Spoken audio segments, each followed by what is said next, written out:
नमस्कार, plus news में आपका स्वागत है। मैं हूं आपके साथ राजकृष्णन। बिहार में चुनाव की गहमागहमी शुरू हो चुकी है।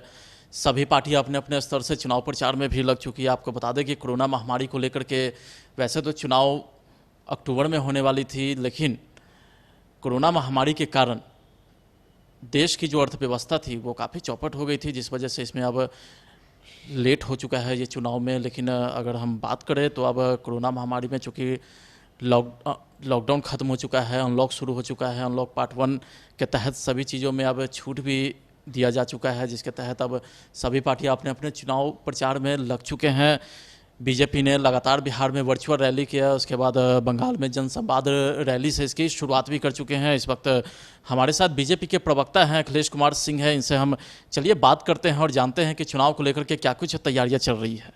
चुनाव को लेकर सर क्या तैयारियाँ हो रही है? देखिए, चुनाव को लेकर भारतीय जनता पार्टी को कोई बहुत तैयारी करने की आवश्यकता नहीं होती है, क्योंकि ये 365 दिन चलने वाली पार्टी है और हम पूरे वर्ष काम करते रहते हैं। इसी बीच चुनाव भी आ जाता है और हम चुनाव में के मैदान में चले जाते हैं, और इसलिए कोई विशेष तैयारी करने की आवश्यकता हम लोगों को नहीं है। पूरे बिहार के 62,000 के आसपास जो बूथ है, इस बूथ पर हमारे कार्यकर्ता मुस्तैद हैं, और ये ऐसा नहीं है कि अभी हैं, ये हमेशा हमारी इकाई बूथ पर रहती है। और इसके अलावा पंचायतों के अंदर हमारी इकाई होती है, प्रखंडों के अंदर इकाई है, जिलों के अंदर इकाई है। सभी क्षेत्रों में काम करने के लिए मोर्चे बने हुए हैं, और इसलिए संगठनात्मक जो हमारी तैयारी है वो मुकम्मल है, और ये हमेशा मुकम्मल रहती है। रही बात चुनाव की, तो चुनाव लगता है कि समय पर होगा, और इसलिए ये चुनाव होगा तो हम चुनाव लड़ लेंगे। लेकिन अभी चूँकि कोरोना की महामारी चल रही थी, और इस कोरोना की महामारी में भारतीय जनता पार्टी के कार्यकर्ता और नेता अग्रिम पंक्ति में आकर के इस पीड़ित मानवता के साथ खड़े रहे। और इसके साथ साथ सरकार ने भी इस कोरोना महामारी में काफ़ी सराहनीय काम किया और लोगों की दुख दर्द को दूर करने का भरसक प्रयास किया। और इसलिए अभी जो कई, जैसे अपने वर्चुअल रैली की बात की, हमारा 1 वर्ष पूरा भी हुआ है इस मोदी सरकार के पार्ट 2 का। तो ये जो 1 वर्ष पूरा हुआ है, तो हमारी जो उपलब्धियां हैं, इसके साथ साथ क्या हम लोग जो इस कोरोना में काम कर रहे थे, इसी को लेकर के एक वर्चुअल रैली के माध्यम से, और हमारे गृह मंत्री जी ने यहाँ अपने कार्यकर्ताओं और समर्थकों से बातचीत किया है। चुनाव जब आएगा तो चुनाव भी लड़ेंगे हम। एक के बाद एक लगातार 2 रैलियां हो गई, एक वर्चुअल रैली हो गई, एक जनसंवाद रैली हुई, और ये बिहार और बंगाल में ही हुए, चूँकि यहाँ पर चुनाव होने हैं। तो ऐसे में कैसे समझा जाए कि बीजेपी की तैयारियां पहले से ऑलरेडी पूरी है? नहीं, तैयारी तो हमारी, मैं आपको बताया, मैं पार्टी का प्रवक्ता होने के नाते मैं इस बात की जानकारी आपको मैं दे रहा हूँ कि हमारी तैयारी बूथों पर बिल्कुल 365 दिन होती है। अब रही बात, बंगाल में हुआ है, बिहार में वर्चुअल रैली हुआ है, आज से जनसंपर्क अभियान भी शुरू हुआ है, जिसमें प्रधानमंत्री जी के पत्र को कार्यकर्ता ले जाकर घर घर पहुँचा रहे हैं। ये बात ठीक है कि हम जनता के संपर्क में हैं, लेकिन आप अभी से 6 महीना पहले भी देखिएगा तो हमारे कार्यकर्ता जनता के संपर्क में रहते हैं, निरंतर जनता के संपर्क में रहते हैं, और निरंतर जनता की समस्याओं के समाधान के दिशा में काम करते रहते हैं। और इसमें भी वो लोग कर रहे हैं। चुनाव इस बीच में आएगा तो हम चुनाव भी लड़ेंगे। बंगाल में ये वर्चुअल रैली हो रहा होगा, इसके बाद और भी राज्यों में हो सकता है।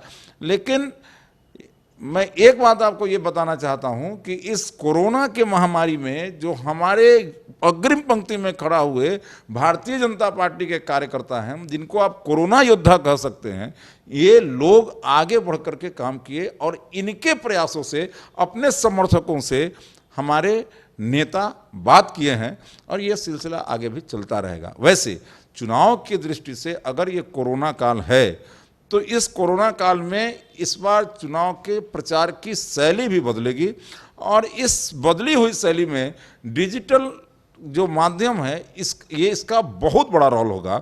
और इसलिए जो डिजिटल माध्यम है इससे हम बातचीत करते रहेंगे। और हमारे कार्यकर्ता चूँकि ज़्यादा हैं, हमारे कार्यकर्ता नीचे तक हैं, और इसलिए इस डिजिटल माध्यम का हम सदुपयोग करेंगे।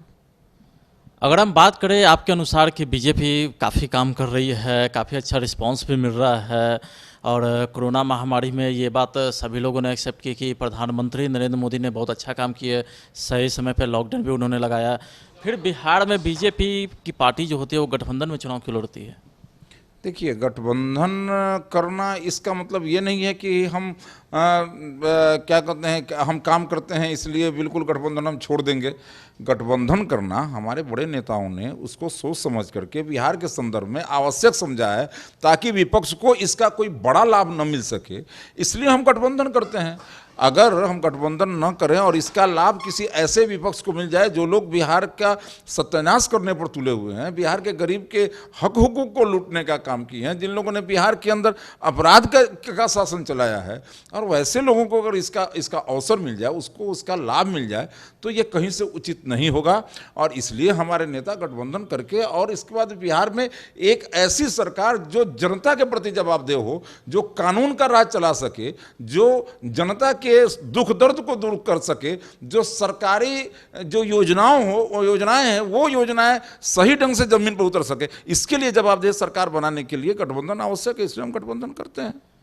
दोनों पार्टियां, अगर हम बिहार की बात करें तो बीजेपी चूंकि एक नेशनल पार्टी है, बिहार में भी काफ़ी अच्छा पकड़ है। राजद की बात करें तो राजद पार्टी का भी बिहार में पकड़ है। ऐसे में अगर हम जदयू की बात करें तो हमेशा जदयू पार्टी कभी बीजेपी के साथ, कभी राजद के साथ। सीएम कैंडिडेट नीतीश कुमार ही क्यों? सीएम कैंडिडेट नीतीश कुमार अभी हैं, चूँकि वो पहले से मुख्यमंत्री हैं, एक चेहरा है, एक नाम है, इसलिए वो सीएम कैंडिडेट हैं। और बाकी देखिए, भारतीय जनता पार्टी के सहयोग से ये सरकार चल रही है, यानी इस सरकार में हम भी हैं और नीतियां हम दोनों मिल करके बनाते हैं, और उस आधार पर बिहार के अंदर सरकार चलती है। इस सरकार के कार्य का जो फलाफल है उसके भी भागीदार हम दोनों साथ साथ हैं, इसलिए ये टीम वर्क यहाँ पर होता है, और टीम वर्क के आधार पर हम काम करते हैं। और ये व्यवस्था है, कोई एक मुखिया होता है, उनके चेहरा पर हम आगे काम करते हैं। तो लेकिन ये टीम वर्क है जिसमें भारतीय जनता पार्टी और जनता दल यूनाइटेड के जो नेता हैं सभी मिलकर के काम कर रहे हैं, और सभी बिहार को आगे बढ़ाने का काम कर रहे हैं। एक ये टीम है जो बिहार के लिए अपना समय दे करके और काम कर रहा है। क्योंकि चुनाव आयोग ने बताया है कि नवंबर के आखिरी में चुनाव होने हैं, जैसा कि उन्होंने संभावना व्यक्त किया है। अभी तक तारीखों का ऐलान तो नहीं किया है, अभी 5 महीना बचा हुआ है। ऐसे में बीजेपी जो तैयारियां कर रही है वो किस तरीके की तैयारी?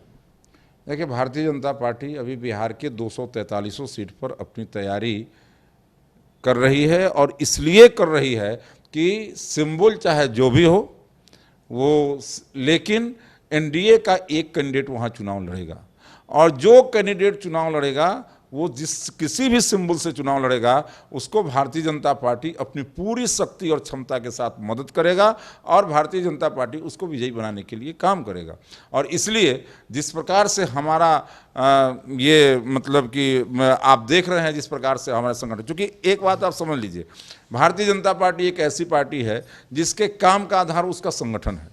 भारतीय जनता पार्टी एक ऐसी पार्टी है जिसका काम का आधार उसकी विचारधारा है, और बीजेपी एक ऐसी पार्टी है जिसके काम का आधार उसके नेताओं का चरित्र, उनके नेताओं का चेहरा, उनके नेताओं की कार्यशैली है। और इसलिए इस काम को हम पूरा कर चुके हैं। हमारा संगठन भी तैयार है, हमारी विचारधारा भी बिल्कुल परिपक्व और सशक्त है, और हमारे नेता भी जो सो जननेता हैं जिनकी जनता में स्वीकार्यता है। और इसलिए हम एक बात तो आपको निश्चित रूप से विश्वास दिलाते हुए मैं कहना चाहूँगा कि बिहार में भारतीय जनता पार्टी की तैयारी पूरी है, जनता भी उसको स्वीकार कर रही है। और आज जिस प्रकार से बिहार के अंदर कभी बाढ़ में हमने बोरा भर भर के लोगों को दिया था, उसी प्रकार से कोरोना में भी हम लोगों ने लोगों को, हमारी सरकार ने लोगों के घर में बोरा भर करके दिया है। और भारत की सरकार, जो नरेंद्र मोदी की सरकार है, जो गरीबों की हितैषी सरकार है, जो हिंदुस्तान के 60 करोड़ ऐसे लोग जिसके घर में कभी विकास की किरण नहीं पहुंची थी, ऐसे लोगों के लिए एक उजाले का समय लेकर के आने वाली सरकार है। इस सरकार के ने पूरे बिहार, पूरे देश के लिए काम किया, उसमें बिहार भी है। लोगों को मुफ्त में गैस सिलेंडर देना, लोगों के खाते में 1000 जनधन खाता का कितना मजाक उड़ाया गया था।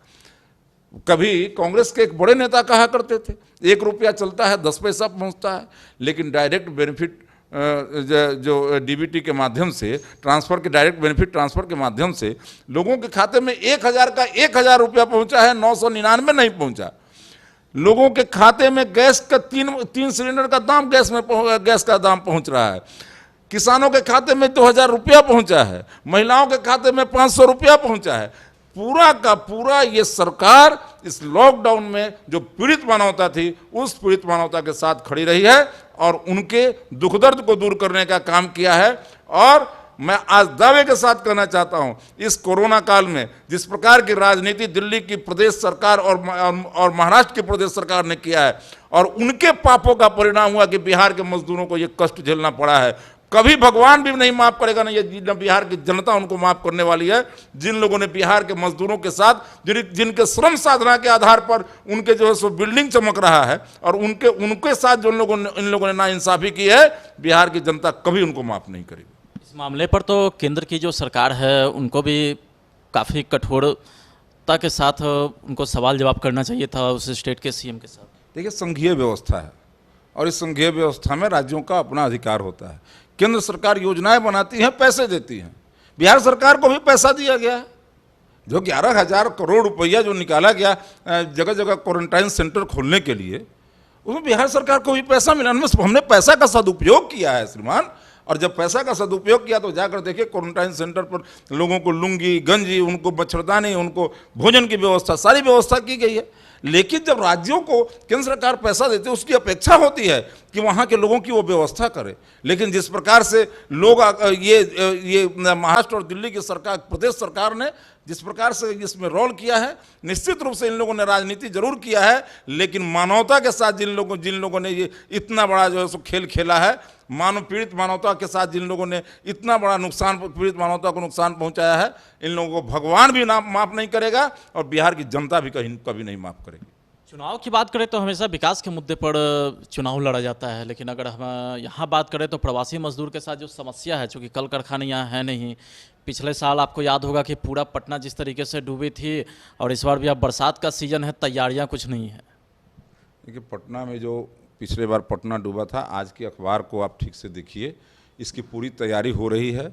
इस महीने में बिल्कुल सारे सीवरेज जो हैं, सारे जो नाले हैं, उन पर से अतिक्रमण हटाने के लिए सरकार ने निर्णय लिया है और इसके लिए वो योजना बना रही है। और बिल्कुल ही इस बार बरसात के पहले ये सब कुछ ठीक ठाक हो जाएगा। और जहाँ तक बात मैं आपको कहना चाहता हूँ विकास की बात, आप पर कैपिटा इनकम बिहार के लोगों का 2005 के पहले का देखिए और आज का देखिए। मैं आपसे ये कहना चाहता हूँ, बिहार के अंदर उद्योग के नाम पर जिस समय में एक ही उद्योग चलता था, जिस उद्योग के तहत लोगों को उठा लिया जाता था, दिन दहाड़े मोटरसाइकिल से जा रहे हैं, दिन दहाड़े पत्नी और पति दोनों जा रहे हैं, पत्नी को उतारा गया, पति को गोली मारा गया। इस प्रकार से बिहार को आना चाहता था। बिहार से कितने पूंजीपति पलायन करके दूसरे जगह अपने बिजनेस को शिफ्ट कर लिए। राजधानी के अंदर बसों, स्कूल बस में लड़कियां जाती थी, उसमें लोग चढ़ करके गुंडे क्या क्या तांडव करते थे, सब लोगों ने देखा है। AK-47 का राज बिहार के अंदर चला करता था। उससे बिहार को मुक्ति मिली है और बिहार की जनता अपने श्रम से, अपने कौशल से बिहार के विकास में लगी हुई है। और मेरे मित्रों, और मैं आपसे एक बात और आग्रहपूर्वक कहना चाहता हूं, देखिए, बिहार की जनता के सामने सबसे अच्छा विकल्प एनडीए है, दूसरा कोई विकल्प नहीं है। ऐसे लोगों के हाथ में बिहार नहीं दिया जा सकता जो अपना वोट भी नहीं देते हैं, जो लोग संकट के काल में बिहार में नहीं रहते हैं, बिहार के बाहर कहीं चले जाते हैं। बिहार की जनता ऐसे लोगों के हाथ में सत्ता नहीं सौंपने वाली है, ये तय है। बिहार की जनता ने एनडीए को विजयी बनाया है और आगे भी विजयी बनाती रहेगी। जनता के बीच जो चुनाव प्रचार होते हैं, और अब चूँकि कोरोना महामारी में ये डिजिटली रूप ले लिया है, तो इन दोनों की अगर हम बात करें तो क्या नुकसान है, क्या फ़ायदा है? कोई नुकसान नहीं है। देखिए, मैंने आपको पहले भी कहा है कि अभी ये मार्च के बाद से, जनवरी से कोरोना चला और मार्च के बाद से लोग मतलब बिल्कुल दूसरे से मिलना जुलना या बड़ा रैली या बड़ा कार्यक्रम करना बंद हुआ है। लेकिन हमारी तैयारी उसके बहुत पहले हो चुकी थी, इसलिए हमको कोई समस्या नहीं है। एक बात। दूसरी बात कि अगर डिजिटल माध्यमों से ही अगर चुनाव प्रचार होगा तो हम करेंगे, इसमें कहाँ समस्या है। देखिए, हमारे लिए ये आसान इसलिए भी है कि मैंने आपको बताया 62,000 से ज़्यादा बूथों पर, जो 62,000 से ज़्यादा बूथ हैं बिहार के अंदर, इन सभी बूथों पर हमारे कार्यकर्ता हैं, सभी पंचायतों में हमारे कार्यकर्ता हैं। कार्यकर्ताओं की एक बड़ी श्रृंखला हमारे पास है और हम अपने संदेश को एक एक व्यक्ति, एक एक जन के पास पहुंचाने की क्षमता रखते हैं।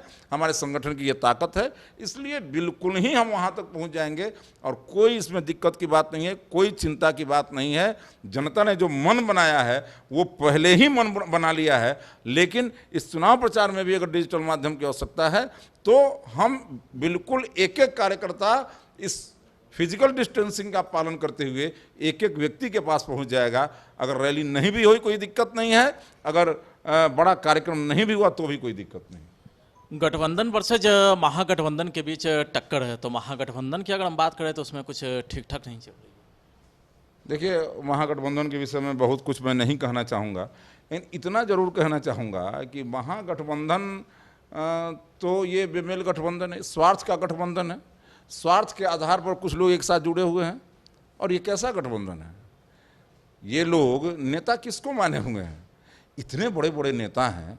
मैं तो राष्ट्रीय जनता दल के अंदर जो नेता हैं मैं उनसे पूछना चाहता हूं कि यार इतने बड़े बड़े नेता हैं और किसके पीछे पीछे घूम रहे हैं, जरा इसको भी सोचना चाहिए।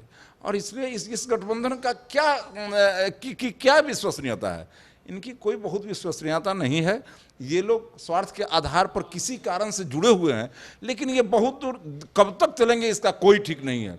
और सब लोग एक दूसरे से, ये लोग बिहार के विकास के लिए नहीं जुड़े हैं, ये लोग अपने स्वार्थ के लिए एक दूसरे के साथ जुड़े हुए हैं। इसलिए इनके कितना देर साथ चलेंगे इसका कोई ठीक नहीं है। और इसलिए मैं इनके गठबंधन के बारे में बहुत कुछ यह न कहते हुए मैं कहना यही चाहता हूँ कि इन लोगों को भी कभी कभी आत्मग्लानि होती होगी कि हमारे नेता कौन है और किन के पीछे चल रहे हैं, इनका क्या राजनीतिक जीवन रहा है, क्या राजनीतिक त्याग रहा है, किस प्रकार का राजनीतिक पृष्ठभूमि रही है, ये भी इनको कभी कभी महसूस होता होगा, तो थोड़ी ग्लानि होती होगी मन के अंदर। तो हमारे साथ बीजेपी के प्रवक्ता अखिलेश कुमार सिंह से और इनसे हम लगातार जाने की ये जो तैयारियां हैं, चुनाव आने वाले हैं और चुनाव को लेकर के इन्होंने बताया कि लोगों के बीच जाके प्रचार करने की बात हो या डिजिटली प्रचार करने की बात हो, कोई फ़र्क नहीं पड़ता है, बीजेपी की तैयारियां पूरी है। आगे भी हम आपको बताते रहेंगे इन तैयारियों के बारे में। तब तक देखते रहिए आप प्लस न्यूज़। नमस्कार।